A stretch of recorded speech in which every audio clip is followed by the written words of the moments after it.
Assalamualaikum warahmatullahi wabarakatuh. Waalaikumsalam warahmatullahi wabarakatuh.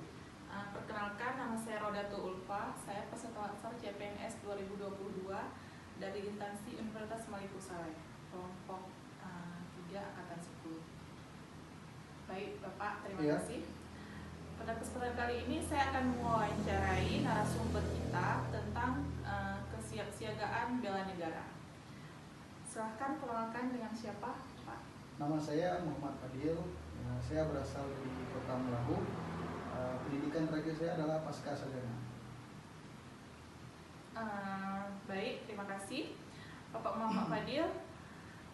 Apakah sebelumnya Bapak pernah mendengar tentang kata bela negara? Pernah, saya pernah juga mendengar kata itu di dalam perkuliahan juga ada dibahas. Bela negara itu seperti kita membela negara, kan kata bela artinya kita harus memahami apa itu negara dalam konsep Pancasila, dalam konsep Undang-Undang Dasar seperti itu. Berarti kita harus memahami apa itu bela negara ya, Pak? Iya, harus memahami. Terutama kita harus memahami dulu apa itu negara dan nilai-nilai yang terkandung di dalamnya, seperti Indonesia. Indonesia kan mempunyai nilai-nilai Pancasila dan undang-undangnya, yaitu Undang-Undang Dasar 1945. Kita harus mengerti itu terlebih dahulu. Maka ketika kita sudah mengerti itu, maka itu barulah dikatakan sebagai bela negara. Begitu maksudnya. Baik, Pak. Saya juga ingin menanyakan tentang sikap bela negara, Pak. Sikap apa saja yang pernah Bapak lakukan sebagai mahasiswa pasca sarjana Fakultas Hukum sebagai bentuk bela negara? Sebagai bentuk bela negara, saya terutama ya kalau saya punya background hukum, yaitu hal kecil harus kita lakukan, yaitu menaati aturan. Kalau kita menaati aturan, intinya kita itu sudah menjalankan apa yang diperintahkan oleh negara. Kira-kira tindakan kecil yang saya lakukan untuk bela negara seperti itu. Sudah bagus berarti ya. Salah satu indikator dalam kesiapsiagaan bela negara adalah menjaga kesehatan fisik dan mental kita. Ya. Perilaku apa yang Bapak lakukan untuk melatih fisik dan mental? Untuk melatih fisik dan mental, yang pertama kita untuk melatih mental bela negara, kita harus mengetahui apa itu konsep-konsep bela negara, seperti misalnya membaca buku tentang kenegaraan seperti itu. Dan dalam melatih fisik kita juga harus hidup sehat seperti itu. Harus olahraga, Pak ya? Ya, olahraga ya kan. Dan juga kita itu sering mengikuti seperti upacara-upacara yang diadakan oleh pemerintahan. Misalnya upacara 17 Agustus. Nah, kita sering lihat di sosial media bagaimana penyelenggaraan acaranya seperti itu. Saya rasa dengan mengikuti itu kita sudah dikatakan orang yang membela negara. Iya, betul, Pak. Jadi kan sekarang banyak nih, Pak, kasus-kasus tentang korupsi, bullying, narkoba, dan kasus-kasus lain yang merugikan banyak pihak di negara kita. Bagaimana tanggapan Bapak terhadap kasus-kasus yang terjadi seperti ini? Sebenarnya kasus-kasus seperti korupsi, bullying, dan seperti kasus-kasus tindakan-tindakan yang melanggar aturan perundang-undangan itu tergantung cara menanggapinya, tergantung bagaimana penegakan hukumnya. Nah, sebenarnya permasalahan kasus bullying ini yaitu di masalah penegakannya dan masalah misalnya cara mengatasinya. Kalau kita mengetahui dasar-dasar cara mengatasi sikap bullying itu, maka mungkin saja kita bisa mengurangi tingkat kejadian-kejadian seperti bullying itu.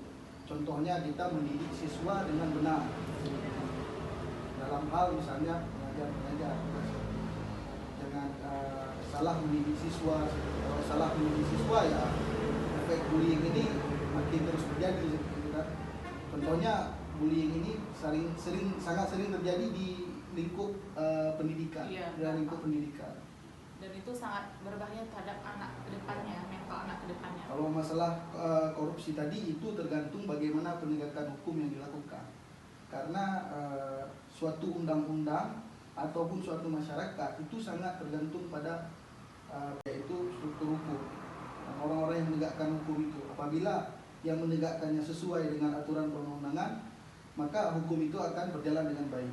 Dan sebaliknya, apabila tidak sesuai yang dijalankan oleh undang-undang, sesuai dengan amanat apa yang diperintahkan oleh undang-undang dan diperintahkan oleh negara, maka hukum tersebut akan lemah dan akan secara tidak teratur dilanggar. Jadi upaya untuk pencegahannya itu harus dilakukan dari instansi atau bagaimana nih Pak? Upaya pencegahan itu yang pertama yang harus dilakukan yaitu berbagai instansi seperti KPK, misalnya seperti Kementerian Pendidikan juga harus menghadirkan solusi-solusi yang memang dapat mengatasi permasalahan ini. Misalnya di pendidikan, dia harus menghadirkan solusi bagaimana cara mengatasi stop bullying ini. Misalnya tindakan bully ini bagaimana cara mengatasinya kepada siswa-siswa. Dan juga harus dilakukannya sosialisasi, penyuluhan gitu.